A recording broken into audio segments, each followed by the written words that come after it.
Good afternoon, EDH enthusiasts. I'm Flynn of the Planeswalker Project, and welcome to Commander Deck Tech. I'm sure at least one of you is expecting me to put this list together, but today we are covering a squirrel-themed Commander deck. Bloomburrow has brought us quite a few new squirrel cards, and we've reached a threshold that now a squirrel deck can stand on its own.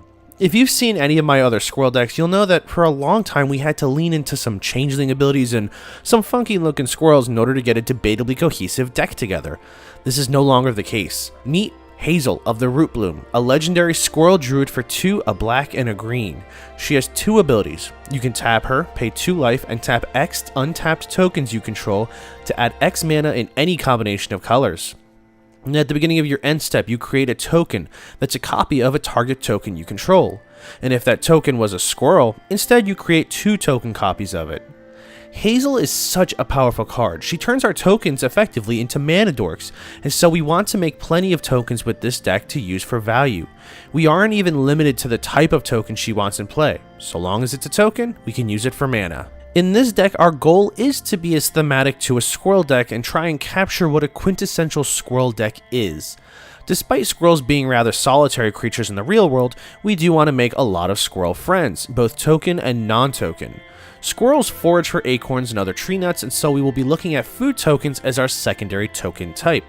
After they've stored away enough food for the winter, we're going to outvalue our opponents either by turning a huge scurry of squirrels sideways for a combat victory, or through the various combo engines available to drain our opponents. Let's begin. Starting off, we have some key squirrels that we will want to get out as early as possible to begin reaping the benefits. Camellia the Seed Miser is a 3/3 squirrel warlock for 1, a black and a green. She has Menace and gives your other squirrels Menace. Whenever you sacrifice 1 or more foods, you may create a 1/1 green squirrel creature token. Lastly, you can pay 2 and forage to put a +1/+1 counter onto each other squirrel you control. Foraging is a mechanic unique to Bloomburrow squirrels, where you can either exile 3 cards from your graveyard or sacrifice a food. This also introduces us to the +1/+1 counter engine that'll help buff up our squirrels, but the real value here is in that squirrel token generation. There are quite a few applications to this effect, but the real one that I'm going to be focusing on here is between Cauldron Familiar and Ygra Eater of All. These 3 cards alone do some fun stuff, but these 3 combined with any sack outlet is basically a win condition. So let's break it down. Cauldron Familiar is a 1 mana 1/1 cat, and when it enters, each opponent loses 1 life and you gain 1 life. You can sacrifice a food and return the Cauldron Familiar from the graveyard to the battlefield. Ygra is a 6/6 elemental cat with wards, sacrifice a food. While Ygra is in play, all other creatures are food artifacts in addition to their other types, and have the food activated ability where their controller may pay 2 mana, tap and sacrifice the permanent, and gain 3 life. Lastly, whenever a food is put into the graveyard from the battlefield, you put 2 +1/+1 counters on Ygra Eater of All. Ygra turns all of our creatures into food, including the Cauldron Familiar. You can sacrifice the Cauldron Familiar to any of our sack outlets, such as Ashnod's Altar, Peregrine Took, Savvy Hunter, Shadowheart, or Warren Soul Trader, and they'll trigger Camellia. Camellia will make a 1/1 squirrel who is, because of Ygra, a food. You can then sacrifice the food squirrel to reanimate the familiar and drain the table of 1. You rinse and repeat, and this is a game-winning combo should you be able to pull it off. Chatterfang, surprisingly, is now part of the 99 in this deck, and is a key piece to many of this deck's tricks. See, Chatterfang is a 3 mana squirrel warrior with Forest Walk, meaning that he's unblockable so long as the defending player controls a card with the forest land type. If 1 or more tokens would be created under your control, those tokens plus that many 1/1 green squirrel creature tokens are created instead. This is the bread and butter of this deck, and for a very long time, this is what made Chatterfang so powerful. Every food token, every treasure, clue, and creature token came with an additional squirrel token friend. This effectively doubles our tokens, and is entirely why this deck doesn't really need other token doubling effects.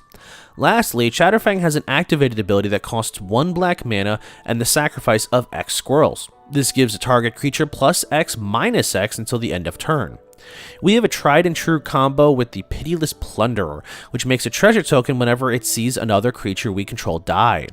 If you have these 2 out together, the first time you activate Chatterfang's ability, the Plunderer will see the squirrel die and make a treasure. Chatterfang makes a squirrel to accompany the treasure, and we're right back where we began.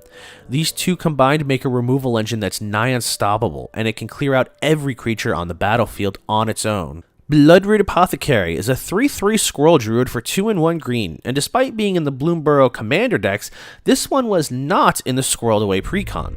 This creature has Toxic 2, meaning players dealt combat damage by this creature also get 2 poison counters. When the Apothecary enters, a target opponent makes a treasure token. Whenever an opponent sacrifices a non-creature token, they get 2 poison counters. This card is savage, so poison counters are every commander player's favorite thing. If a player has 10 or more poison counters on them, they lose the game. Infect and Toxic both give out poison counters, and so if you wanted to, you could lean into more of a poison or toxic strategy. This, however, is a piece of Stax in this deck. Because it's a squirrel, I wanted to include it.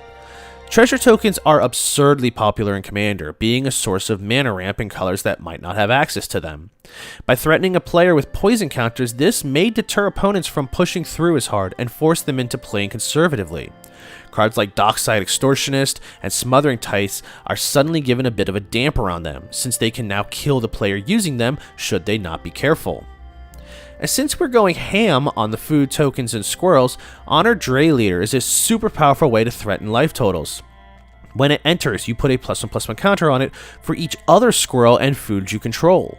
Whenever another squirrel or food enters, you can put a +1/+1 counter onto the Dray Leader. It also has Trample, meaning that it getting large will also be putting it in charge, and we can start using this as a very big beat stick. Osteomancer Adept is a card that I'm still testing to see where the ceiling is. For 2 mana, we get a 2/2 Squirrel Warlock with Death Touch. You can tap the Adept, and until the end of turn, you may cast creature spells from your graveyard by foraging in addition to paying your other costs. If you cast a spell this way, that creature enters with a finality counter on them.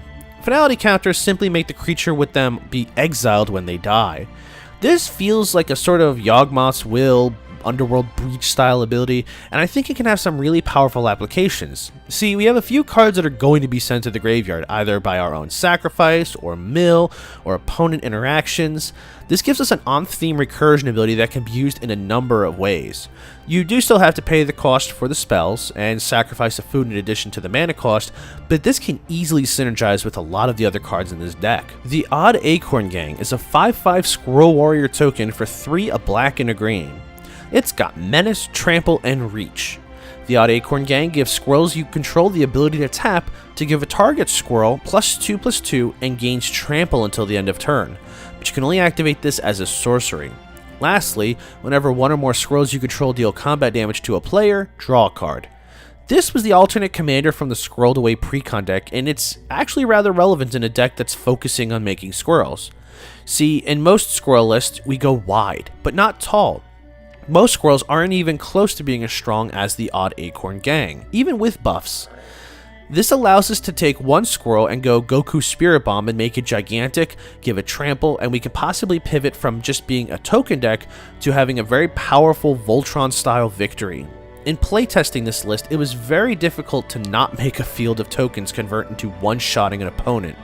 You can also get card draw off of your squirrels connecting with an opponent, so we have a lot working with us here. Scurry of Squirrels is a 2/2 with 2 instances of Myriad, and whenever it deals combat damage to a player, you put a +1/+1 counter onto a target creature you control. Myriad is an attack trigger. Whenever it attacks, for each opponent other than the defending player, you may create a token that's a copy of this creature attacking that player or a planeswalker they control. Then you do it again. The tokens are then exiled at the end of combat. In a 4-player game, you'll create 2 additional tokens, attacking each of your other 2 opponents that you're not attacking with the original. Then you'll create 2 more. This gives you a total of 5 Scurry of Squirrels attacking, and the potential to get 5 +1/+1 counters to distribute. Like we said at the top of this video, +1/+1 counters do play into some of this deck's gameplay. We are growing our creatures to be bigger, and this will make them all more of a threat. A great option to dump counters onto would be this deck's win condition, Champion of Lambholt. The champion is a 1/1 human warrior for 3 mana. Creatures with power less than the champion's power can't block creatures you control. Whenever another creature enters under your control, you put a +1/+1 counter onto the champion, so the larger this creature is, the harder your creatures will be to block. If you put as many counters and buffs onto the champion as possible, your creatures will be entirely unblockable. We have another few ways to do this, but having unblockable creatures means that you can swing out without worrying about losing any of your creatures. Thorn Vault Forager, who I've nicknamed Bucky, is a 2 mana 2/2 Squirrel Ranger. Bucky can tap for a green, and it can also tap, and if you forage, you can add 2 mana of any combination of colors. Lastly, for 3 of any color and 1 green and tapping Bucky, you can search your library for a squirrel card, reveal it, and put it into your hand. Bucky is our handy-dandy creature tutor, and it's super relevant that it searches for any of our squirrels. See, at any given point in the game, you might be in need of one specific squirrel for the context the board state is in, and Bucky can help out here. This is also a repeatable tutor, meaning that in addition to our card draw, we have a repeatable means to search for crucial pieces to a combo we are assembling. Tusky, Bearer of Secrets, is back as the OG legendary squirrel, but this card brings so much to the table. For 4 mana, we get an indestructible 1/1 squirrel that can't be countered. Tusky also must attack each combat if able, but finally the important text. Whenever a creature you control deals combat damage to a player, draw a card. This takes what the Odd Acorn Gang was doing in its card draw and goes wide with it.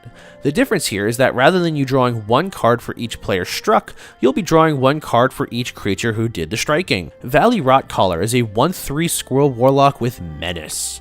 Whenever it attacks, each opponent loses X life, and we gain X life, where X is the number of other squirrels, bats, lizards, rats you control. Our deck is to go wide with squirrel tokens, and so we can drain a lot of life from our opponents with the Rotcaller.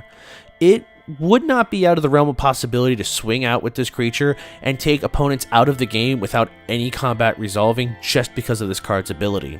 Our next section will discuss some of the value that we can get out of our squirrels and food. Academy Manufacturer is a classic staple for these kinds of decks, giving us a replacement effect where we would make a clue, a food, or a treasure token. We instead make one of each. This tripling ability is extremely helpful, and since our commander wants more tokens, well, this will give it to us. Chitterspitter is our Squirrel's national anthem. At the beginning of our upkeep, we can sacrifice a token, and if we do, we put an acorn counter on the Chitterspitter. The squirrels we control get +1/+1 for each acorn counter on Chitterspitter. Lastly, we can pay 1 green and tap the Chitterspitter to create a 1/1 squirrel. This is so powerful in this deck. We can sacrifice any kind of token and then use it to make a new token. Since our commander can tap tokens for mana even if they have summoning sickness, we can sacrifice our tokens and make new ones without any reservation. This also makes our squirrels incrementally larger, which makes them the ideal anthem effect. Greta, Sweet Tooth Scourge, is a 3 mana 3/3 who creates a food upon her entering. You can pay 1 green and sack a food to put a +1/+1 counter onto a target creature at sorcery speed. You can pay 1 and 1 black, sack a food, and draw a card and lose 1 life. This gives us a bit of both worlds. We get the food synergy, we get the sack food ability, we can draw cards and put +1/+1 counters onto our creatures. Marionette Apprentice is the only Blood Artist style ability this deck runs, since I really don't see this as a traditional aristocrat style deck. This is a 1/2 for 2 that has Fabricate 1, letting it enter with either a +1/+1 counter on it or a 1/1 servo friend. Whenever another creature or artifact you control is put into the graveyard from the battlefield, each opponent will lose 1 life.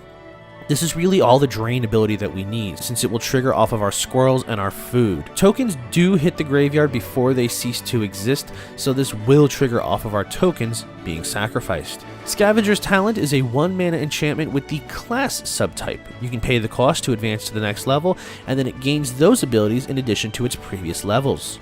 At level 1, whenever 1 or more creatures you control die, you create a food token, but this ability only triggers once each turn. At level 2, whenever you sacrifice a permanent, target player mills 2. At level 3, at the beginning of your end step, you may sacrifice 3 other non-land permanents, and if you do, return a creature card from your graveyard to the battlefield with a finality counter on it. This card does so much for our deck. It makes us food, which can be triggered on opponent's turns, and at higher levels we gain access to mill and reanimation. We can, and sometimes should, be targeting ourselves for that mill effect, since we do need cards in the graveyard for the forage mechanic. Don't forget, we have the Esteemancer Adept that can let us return those cards from the graveyard later on. Finally, that third ability will let us sacrifice 3 cards, triggering its second ability, in order to return something from the graveyard with a finality counter on it. This card has a very high ceiling for synergy in this deck, giving us nearly everything we want to do in this deck on a 1-drop enchantment. Stocking the Pantry is another 1-drop enchantment that gets a supply counter on it whenever we put a +1/+1 counter onto a creature we control. We can also pay 2 and remove a supply counter from Stocking the Pantry to draw a card. First off, this card is adorable. We're building up a supply of nuts for the winter and using them when we need to draw cards. Secondly, the art in this card is without a doubt my favorite from the set. This is such a great card to help turn your +1/+1 counters into card draw. Sword of the Squeak is a unique piece of equipment that costs 2 mana. The equipped creature gets +1/+1 for each other creature you control with base power or toughness 1.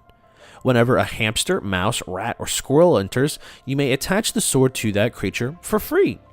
This can attach for free to a squirrel and pump it up based on the number of squirrels and the like we control, because it's only looking at the base power or toughness to be 1.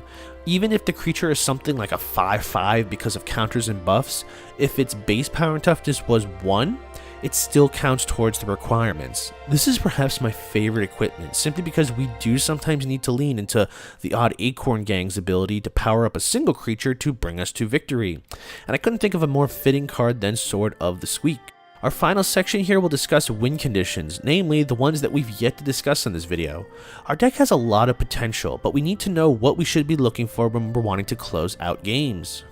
Beastmaster Ascension is an old school win condition for token decks, getting a quest counter whenever a creature you control attacks.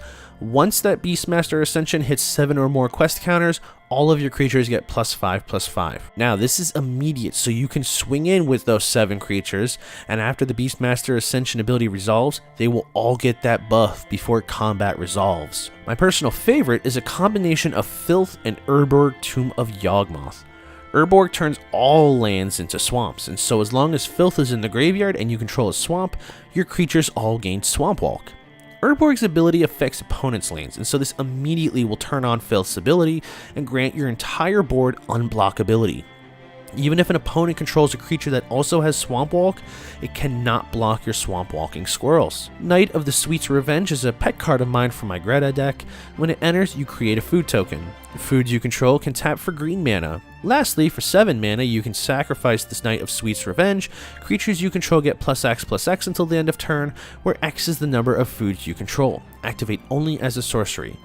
This is our on-theme Craterhoof effect. We can use this to ramp for quite a few turns, allowing our foods to act as mana rocks, and then we can push for a win, we sack it, and get a large buff.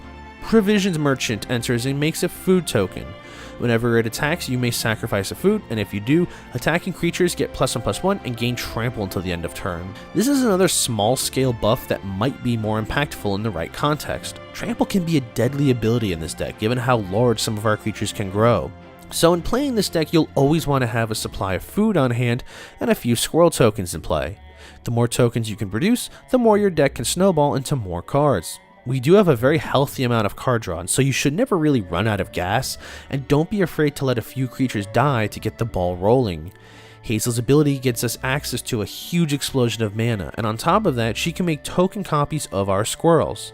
But for now, that will wrap up our look at Hazel of the Rootbloom. Do you have any spicy tech for this deck? Let's talk about it in the comments below.